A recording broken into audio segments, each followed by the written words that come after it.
વિશ્વાસ અને ભરોસો આપી લોકો સાથે લાખો રૂપિયાની ઠગાઈ આચરનાર મુજોરા ગેટ ખાતે આવેલા હેવમોર મોબાઈલના માલિક વિરુદ્ધ ક્રાઇમ બ્રાન્ચમાં ફરિયાદ નોંધાઈ છે। ક્રાઇમ બ્રાન્ચમાં અડાજણ ખાતે રહેતા અંકિત કુમાર વસાવાએ નોંધાવેલી ફરિયાદમાં જણાવ્યું હતું કે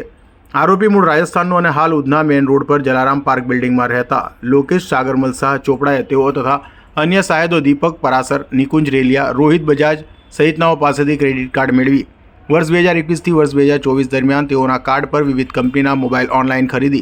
તેઓને કમિશન રૂપે 100 થી 300 રૂપિયા આપતો હતો। જોકે ત્યારબાદ આરોપીએ કમિશનના રૂપિયા આપવાનું બંધ કરી દઈ આરોપી લોકેશે અંકિત વસાવાના ક્રેડિટ કાર્ડ પરથી 41,07,000થી વધુ, દીપક પરાસરાના ક્રેડિટ કાર્ડ પરથી 7,22,000થી વધુ, રોહિત બજાજના ક્રેડિટ કાર્ડ પરથી 7,05,000 તથા નિકુંજ રેલિયાના ક્રેડિટ કાર્ડ પરથી 20,10,000થી વધુ મળી 75,56,000થી વધુની ખરીદી કરી રૂપિયા પરત ન કરી ઠગાઈ આચરી હતી। હાલ તો ક્રાઇમ બ્રાન્ચે ફરિયાદના આધારે ઠગ મૂળ રાજસ્થાનના રાજેશમનનો અને હાલ ઉધના મેઇન રોડ પર જલારામ પાર્ક બિલ્ડિંગમાં રહેતા